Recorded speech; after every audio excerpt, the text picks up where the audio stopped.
विकी हमारे पोर्ट के एरिया में इंपोर्ट और एक्सपोर्ट का सारा कॉन्ट्रैक्ट हमसे छीने जा रहा है। मैं कब से बोल रहा हूँ कि उसको मार दो मार दो, बच्चा समझ के छोड़ दिया। काश मेरी बात मान लेते। वो चिंगारी अब ज्वालामुखी बन चुका है।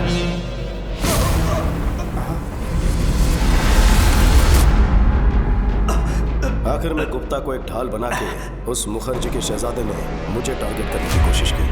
पापा ने हाथ बांध रखे थे इसलिए शांत बैठा था। विकी को हथियार बनाकर हम पर वार करता रहा। हमारे हर एक काले धंधे को ये खराब करता रहा। हे, देखते हैं तुझे कौन बचाएगा।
और मार बेटा।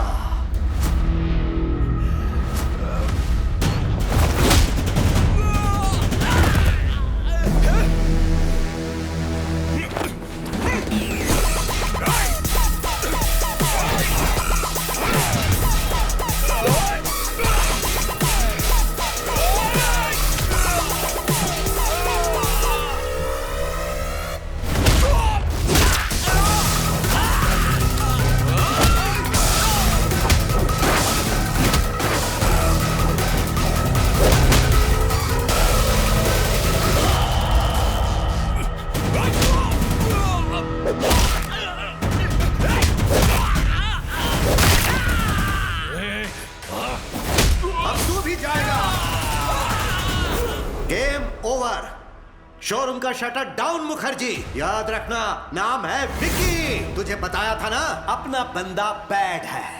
तेरी कहानी का लास्ट चैप्टर लिखने आया है। You are finished.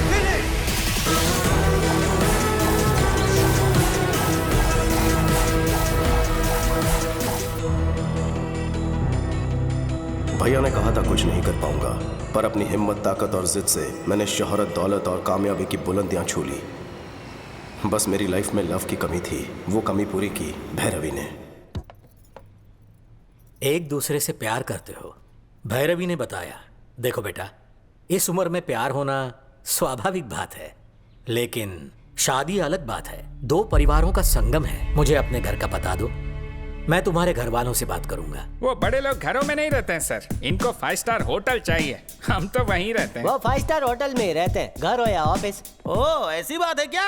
अभी तक मकान का ठिकाना नहीं और घर बसाने का सपना देख रहे हैं? बॉस रुक, घर का क्या है सर? अकेले था इसलिए घर का ख्याल नहीं आया। बताइए कोलकाता में किस एरिया में घर चाहिए? कल सुबह तक एक बड़ा सा बंगलो खरीद लेता हूँ आपके लिए। घर मतलब ईंट पत्थर से बना मकान नहीं, परिवार से घर बनता है। पैसा सुख सुविधाएं दे सकता है, लेकिन परिवार साथ हो तो खुशहाली आती है। मुझे लगता है ये सब किताबी बातें हैं सर। शादी के बाद में कौन साथ में रहता है? गलत। सोने की थाली होकर भी कईयों की भूख मर जाती है। रेशम के बिस्तर पर भी उन्हें चैन की नींद नहीं आती। पैसा व्यर्थ लगता है। जानते हो क्यों? खुशियां मनाने या दुख दर्द बांटने के लिए कोई अपना होना चाहिए, सच्चा हमदर्द। अपनों के बिना कितना भी पैसा हो तुम गरीब ही रहोगे। घर में चाहे नौकरों की फौज हो, पर तुम अनाथ ही रहोगे। मैं अपनी बेटी का हाथ तुम जैसे अनाथ को सौंपूं, यह बिल्कुल नहीं हो सकता।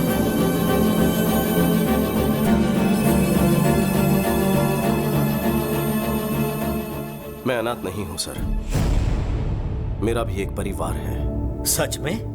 परिवार के होते हुए अनाथ जैसे क्यों रहते हो? बचपन में ही उनसे लड़कर घर छोड़कर मैं चला गया। झगड़े किस घर में नहीं होते? झगड़े हम लोग भी करते हैं, लेकिन अगले ही पल एक हो जाते हैं। ये जो हम है ना, यही परिवार है। सुनो बेटा, परिवार में मतभेद हो सकते हैं, पर मन में नहीं। मेरी बेटी तुम्हारी होने से पहले दोनों परिवारों को मिलना होगा। शुभेच्छा। 14 साल के वनवास के बाद भैया भाभी से मिलूंगा। मुझे देखते ही पूछेंगे इतने साल में कहाँ था।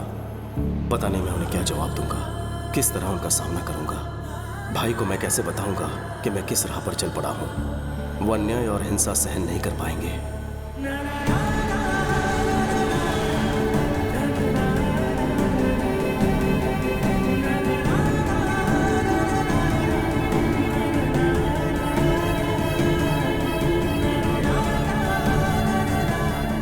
शायद वो मेरी गलतियों को माफ कर दे। मैं इसी उम्मीद के साथ जा रहा हूं।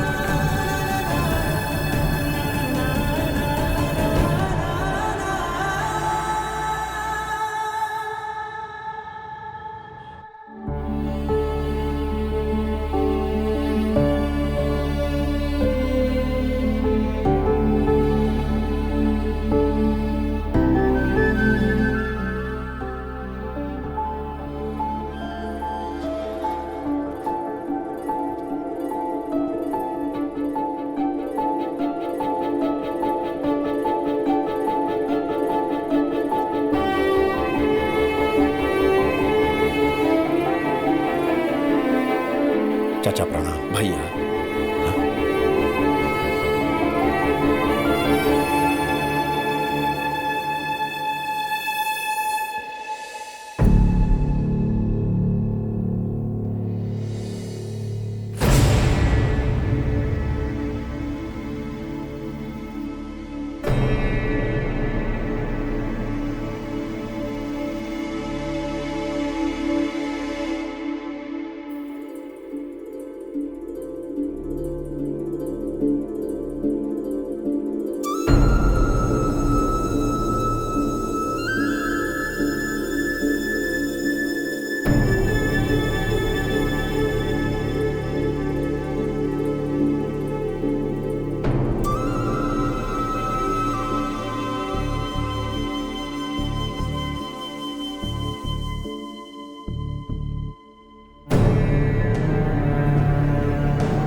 चौदह साल बाद इस घर में खुशी का मौका है। ऐसा कोई पल नहीं गुजरा जब मैंने तुम्हें याद ना किया हो। बेटा जन्नी, देख क्या रही हो बेटा? यही तेरा चाचा है। हमेशा आपको सिर्फ फोटो में ही देखा है। आप तो फोटो से बिल्कुल अलग दिखते हैं। लेकिन तुम बिल्कुल नहीं बदली, वैसी की वैसी हो। ये क्या भूनी, अपना विक्की आया है, ऐसे ही खड़ी रहो। तो क्या करूं? आरती उतारूं इसकी या नजर उतारूं? ये क्या? भाई आप रुकिए, मैं बात करता हूं। कैसी हो भाभी? तेरी आवाज सुने पूरे 14 साल हो गए। एक भी दिन ऐसा नहीं था जब तेरा इंतजार नहीं किया। हर दिन किसी और का नहीं, तेरी पसंद का खाना बनाया करती थी। मेरे हाथ का खाना कभी याद नहीं आया? अगर मैं तेरी माँ होती तो क्या इस तरह मुझे छोड़कर जाता? यहाँ आकर मिला तो दूर, एक फोन तक नहीं किया तूने। तेरा एक परिवार भी है, ये भूल गया ना? या फिर सोच लिया कि हम सब मर गए हैं। क्या बहू रानी, इसके लौटने के लिए सालों से पूजा कर रही हो, आज आया तो डांट रही हो। इन्हें क्या बोलने तुम भी- दीजिए चाचू। माँ होती तो थप्पड़ मार कर मुझे पूछती। भाभी माँ से कम नहीं है, मुझ पर अपना हक जता रही है। हमें छोड़कर क्यों गया था? बचपन में इतनी अकल कहाँ होती है।